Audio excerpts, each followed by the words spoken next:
Shalom, shalom, shalom. Shabbat shalom.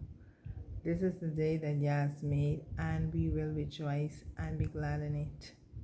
It's another Sabbath. The days are going very quickly. But YAH is good. YAH is good. And Scripture said we must redeem the time. And so we got to make use of every time. Scripture said that the days for the very lack's sake. The days will be short, and I can tell you the days are going very quickly. But we give praise and honor to Yah because He's faithful. He is faithful, and everything is going according to His plan. His plan. I want to borrow from one line from a song in the Christian church that says, "Precious Yah, take my hand, lead me on, and let me stand." Proverbs 3:6 said, "In all your ways acknowledge Him, and He will direct your path." I want to speak to you. Just came to share a few thoughts with you.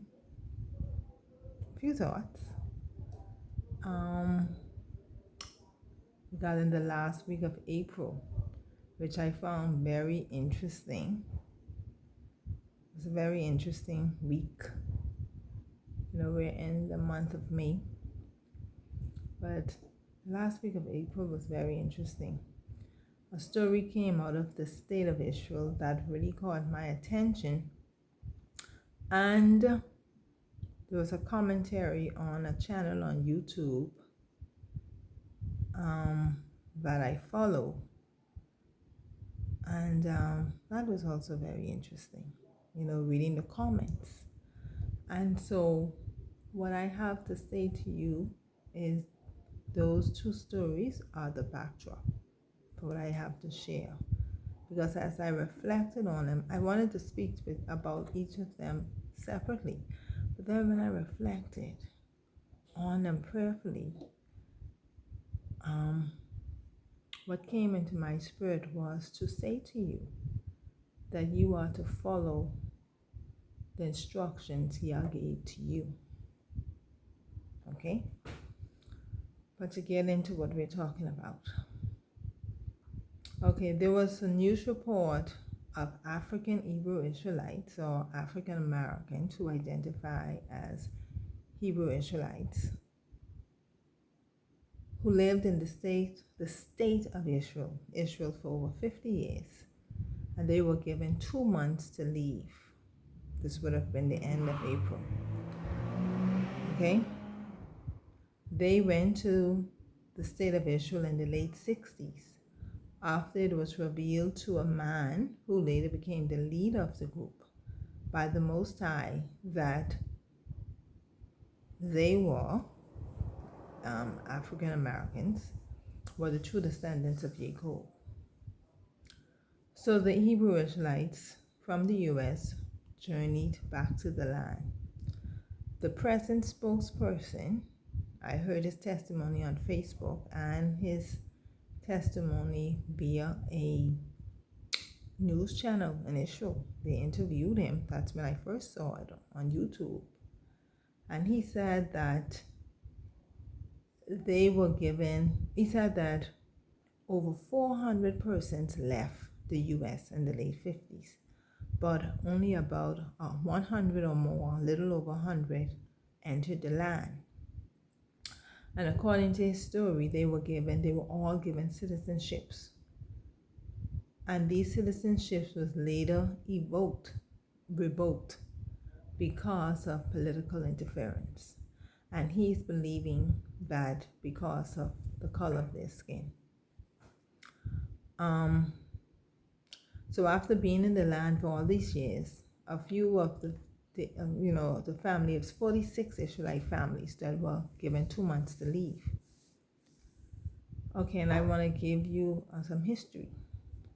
In May of 1948, the land which was, according to scriptures, given to the descendants of Shem, was made a state and given the name Israel. I remember on about a couple years ago on Facebook, someone made a post and he said, what about the land Israel being made a state, 1948, something like that he posted. And I responded that Israel is a people, not a land. But it was made a state in 1948. Okay, but the book of Jubilees, in the book of Jubilees, chapter 8 record the earth was divided into 3 parts, and the 3 parts were given to Noah 3 sons. Jubilees 8:12-21 describes the portion of land that was allotted to Shem. And Jubilees 10:29-23 that records that Canaan, who was Ham's son, saw this land and settled on it, even though he was told the land was for Shem and his sons. Verse 33 records that Canaan was told by YAH and his dad that cursed are you, and cursed shall you be beyond all the sons of Noah. For by the curse by which we bound ourselves by an oath in the presence of the holy judge and the presence of Noah our father. But Canaan still took the land. Okay, he took it and he settled on it, and that's why the land was called Canaan. And this is the promised land that Yah told Abram he would give to his descendants, and the land that Abraham dwelled in. You see, when I first read that the father told Abraham, go, I give you that land, I was like, but we found the history of it in Jubilees, that land was already allotted to Sham's race, and Abraham is from the lineage of Shem. Okay, this is the land that the descendants of Jacob, who is the descendants of Shem, Jacob's name was later changed to Yisrael. So he was told to possess after they left the wilderness. This is where Moses were taking the Israelites after they left Egypt, to the same land. And I personally believe that a part of the great deception and conspiracy against the nation of Israel, the people, which is spoken of in Psalms 83 and 34, the great conspiracy was to make that land a state in 1948. That's my belief. Psalms 83 and 4 says, come, let us cut them off from being a nation, that the name Yisrael may be no more remembrance.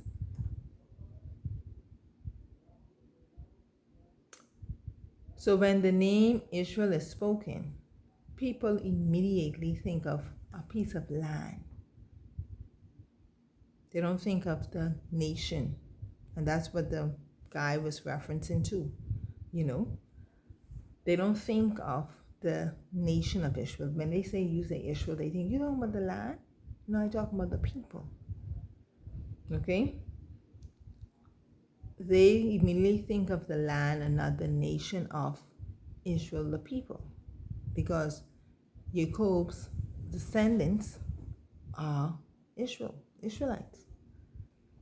Israel, and I've been saying this and I will continue to say it, Israel is a nation of people, not just a piece of land. And it does not matter how the world system tries to conceal that fact. The fact that there's a race of people called Israel, who are the descendants of Jacob, who now are realizing who they are, they will not be successful. Because you see, prophecy must be fulfilled. Ezekiel 37 is being fulfilled in our midst. Yah is awakening his people as to who they are. And I strongly believe that is why we are experiencing this situation right here in Israel is happening. But you can't stop when yelling start. Okay. This story right here, the story of the Hebrew Israelites being asked to leave the um, land of the state of Israel, I believe highlights the fact that many people did not know that there were actually Hebrew Israelites that living in that land. A lot of persons didn't know that. There were black people that identify as Hebrew Israelites living in the land. I first became aware of them in 2012 when the Most High, I was taking the Father for who I am. Who am I? That was what I asked him, and he directed me to go on a fast. For the whole month of February 2012, I fasted. And the Most High revealed a lot of things to me. And the last things he revealed to me at the end of the month, about the 27th, 26, 27, he told me one morning, he said, get up and go to the computer and turned it on. And when I went on YouTube, he said to go on YouTube. I went on YouTube, and this was the second time I had this experience. But when I turned it on YouTube, normally you'll see videos. It was just a black screen. And I was like, oh, wow. And he said, click on the screen. And when I clicked on the screen, the video underneath the black screen on the thing the caption was, blacks are going back to Israel. And I'm sitting there and I looked at and I said, what are they doing that for? Why are they doing that? And that's when he said to me, because your ancestors who came in the belly of the ship are the true descendants of Israel. And I was like, what? And he said to me, watch it. And that's how the Father revealed to me who I am. These same people, that video. And when I watched the video, the leader, I don't remember his name, was talking about their journey. And I was like, what? You mean we are the people of the book? I said, Father, you mean all this time I was reading about my people? I had never heard that before. Never heard that. And I remember that. So when I saw this story, I was like, wow, this is the people right here. Very people. Okay? And that's how the Father revealed to me that my people, my ancestors who came as slaves were the true descendants in Israel. And that's why I can tell you, I don't care what anyone says. I am not to prove to nobody, not trying to convince nobody. I don't mind who say this and who say the next. I know what YAH said to me. And that's what I'm going with. You understand me? And like I tell people, ain't no man come and show me this and no Bible and no book. Oh, no. 28 days of fasting, only on water. In my house, he told me, turn off your phone. I don't talk to no one. The only persons I talk to was my two little children. And I stayed in that house for 28 days. And that's when a lot of the things they call conspiracy theory, that's why I say what they call conspiracy theory is really the truth. Because there's a lot of things the Father I did not know revealed to me on that fast. 28 days. So if you want to know what's really going on, fast. Fast. Yeah, I'll speak. I can tell you that. He speaks. So anyway, we are the people. And where was I? And I believe everything that is taking place right now is preparing for us to go back to the land. That's why I say it doesn't matter what you do. And I believe they now realize to look at these people realizing who they are. Let's get you couple out of here before the rest of them think they could just come flock here. But they ain't got to worry about that. They ain't got to worry. A lot of stuff got to happen there before. You understand? See, they got to fight and fight and fight. Fight and fight and fight to hold on. You got to be fighting for something like that. I don't know. But anyway, Okay, Yah is in the midst of everything. And I believe everything is in line with his plan.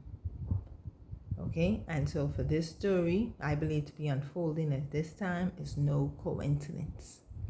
It is all in Yah's timing. Hallelujah. Now, there are many who are saying that they went to the land before the time and Yah will take us back to the land, etc., etc. And I think we keep forgetting that the Bible is a real book. It is a history book. It is a spiritual book, and it's also a practical book. Over 50 years ago, the leader of that group of people followed what he believed the Father told him to do, Yah's instructions to him. And you see what I'm saying? Over 50 years. So there are persons who have been living this truth very long. I saw a comment that say, oh, only 5% of us waking up. And over 50 years. See, because some of us think, Yah still just, you understand, you're hearing, people are saying, you're getting warnings and stuff, but you still want to do your own thing. You understand? There is a people said he would always have a remnant. Always have a remnant. Okay? Okay, and what is happening now does not necessarily, I believe, mean that he was not led by the Spirit of the Most High. That is not for me to say. Mind you, when I heard it, I was like, what? You know? Like I said, what they going back there for? Because we were taught in Christianity that the Jewish people, or to say the chosen people of the Most High, where we going? You know, where our skin color, where we going? Talking about we going to the land of Israel. You understand me? So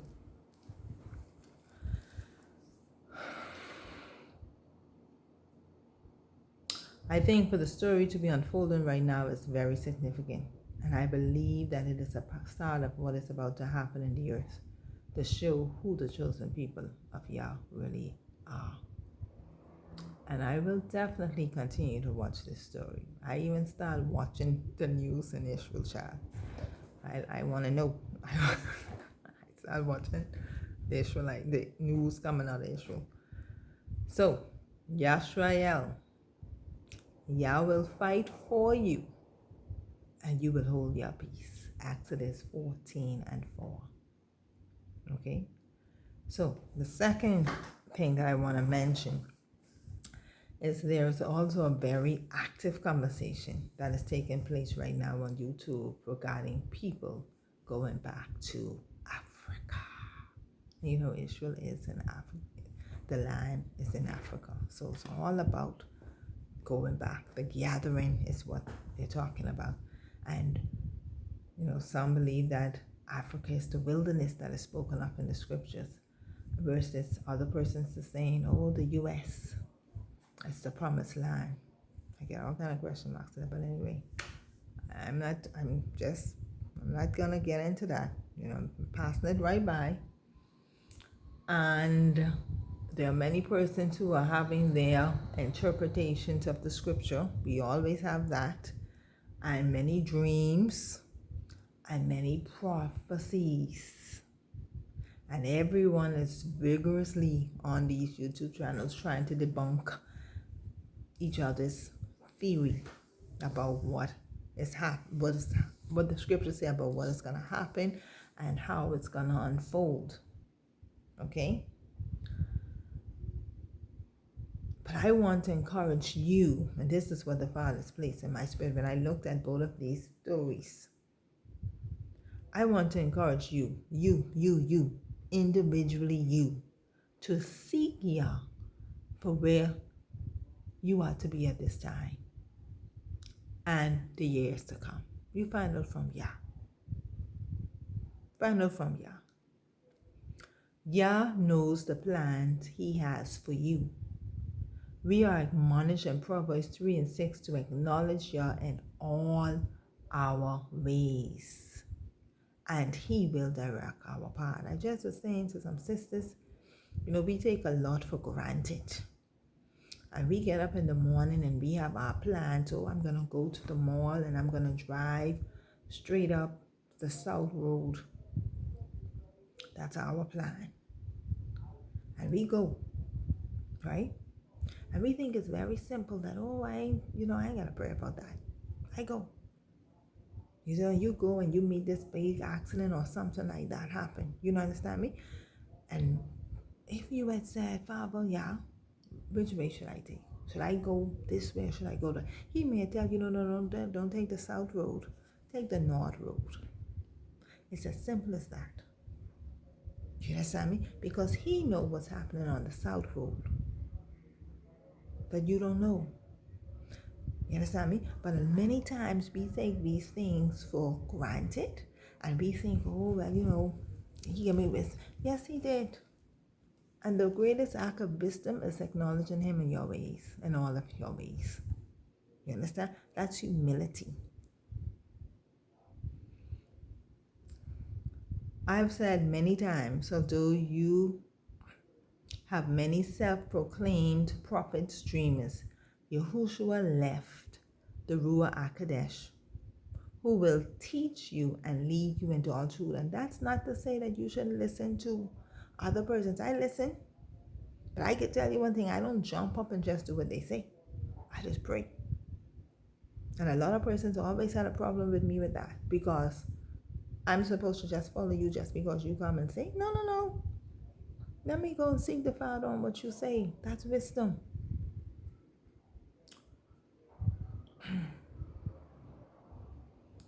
My advice, okay, Yahushua left the Ruach HaKodesh, who will teach you and lead you into all truth. And my advice is to follow him.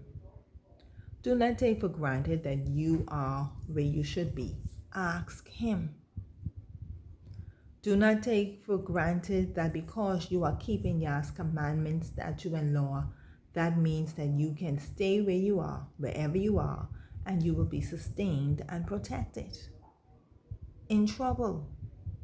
I've read comments about that. Yes, we must keep Yah's commandment.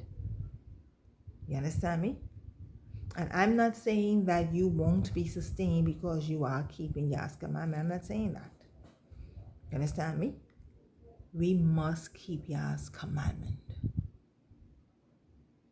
We must. But the history book shows us in history that those people, there are some persons who kept Yah's commandments, but Yah gave them some other instructions in the time of trouble. And that's what I want to draw your attention to. I want to show you from the scriptures example of persons who were following the way of Yah, his commandments, his statutes, and his law. And Yah still said to them, leave and go there. Verse 1, Abraham.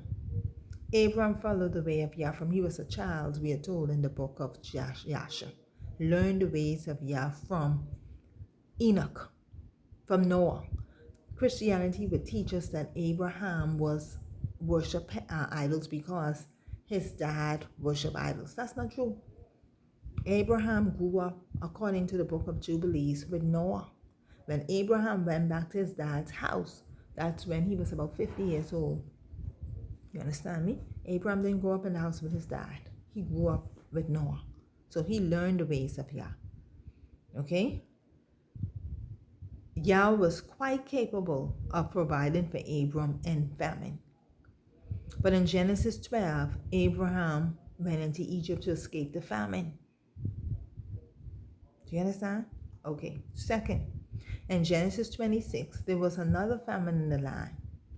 Yah told Isaac not to go into Egypt, but to stay in the land where he was. Yah said to him that I will provide for you here. Now, what if Isaac had decided that, oh, child, this famine time and my daddy went down to Egypt, let me go to Egypt. He followed what Abraham ben Yah said to him. So he didn't go, he stayed. You understand? In 2 Kings 5, we are told of Naaman, a mighty man of valor, but he was a leper. His woman had an Israelite maid who told her mistress that the man of Yah in Yashrael can heal Naaman. Naaman went to Elisha, and Elisha did not go out to Naaman. but told him to go and dip 7 times in the river Jordan. Naaman was very angry because Elijah, number one, didn't come out to talk to him. He was a very important man. But instead sent him word to go and dip in a dirty river. And he was like, they have much cleaner rivers in Damascus. So Naaman didn't want to take heed to what the instructions that the prophet gave to him. But his servants convinced him to follow the command, follow the instructions. So he went and he dipped and he was clean. Now my question is, do you think that Naaman would have been cleansed if he had went to the rivers in Damascus and dipped 7 times? Okay. It's about the instructions. Number 4. In 1 Kings 17, we are told that Eliyahu predicted that there would be no rain or dew for years by his word. In verse 2, we are told that the word of Yah went to Eliyahu and told him to go and hide himself by the river Crete. And there he would drink water from the river and be fed by ravens. Eliyahu obeyed the instructions. After the river dried up, the word of Yah went and told Eliyahu to go to Zarephath, because Yah had commanded a widow there to sustain him. Would Eliyahu be sustained if he did not follow the instructions of Yah? What if he didn't go and hide by Crete? What if he said, I keep the commandments, I guard Yah commandments, I'm going to stay right here because Yah could feed me right there, I don't have to go down there. Okay? But he went, and he was sustained in the time of drought. 5. In Matthew 2:13 and 23, we are told that the angel of Yah went to Joseph in a dream and told him to take the child Yahushua into Egypt because Herod would seek the child to kill him. You hear that? Joseph obeyed and took the child into Egypt until Herod was dead. Okay? Yah told Joseph in a dream, get out of this place. Go into Egypt because Herod, he knew what was in Herod's heart. Want to kill this baby. Go. What if Joseph had said, we can stay right here. Yah can protect us. Yah can not let Herod come and kill the baby child and whatever. You understand me? We keep Yah's commandment and we just follow his precepts and his law. We don't have to go and run from Herod. Who is Herod? Herod is just a man. Yah is greater than Herod. Right? But Yah told him go. Why did the father tell Joseph to run away from Herod? You understand? Because Yah works within this system. You understand me? And that's where Yahushua came to give us sense to work to live within the system. And while we are in this system, we got to seek Yah for some instructions on how to survive, how to protect ourselves, what to do within the system. Because we are living in Hasatan's world. He's the God of this world. You understand? I am not telling you to move or not to move. I use those examples to say to you, seek Yah and follow the instructions he gave you. Keeping Yah law is a command.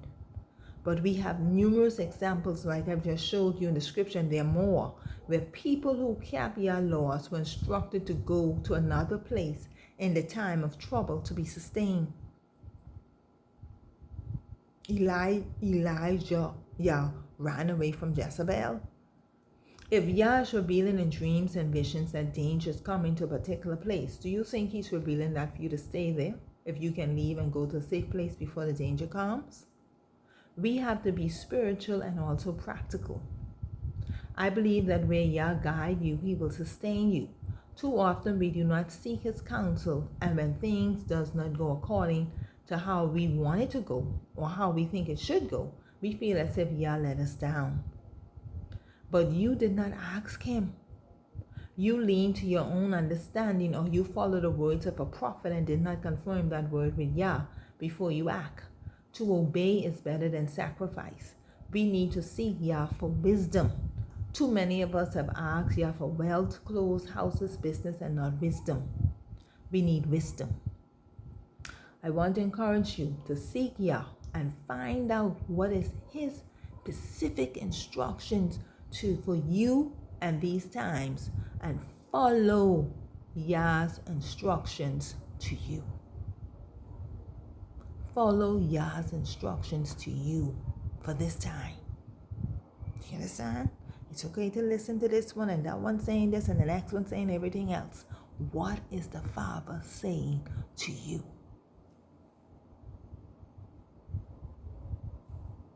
He that hath ears to hear will hear what the Spirit is speaking. Yah can speak to you. So I want to encourage you. Seek Him. Ask Him. Let's use wisdom. You understand? Wisdom is the principal thing. Seek Yah for His instructions to you. Follow Yah's instructions to you. Shalom, shalom. I hope you have a restful Sabbath. Love you. Be encouraged. Hallelujah.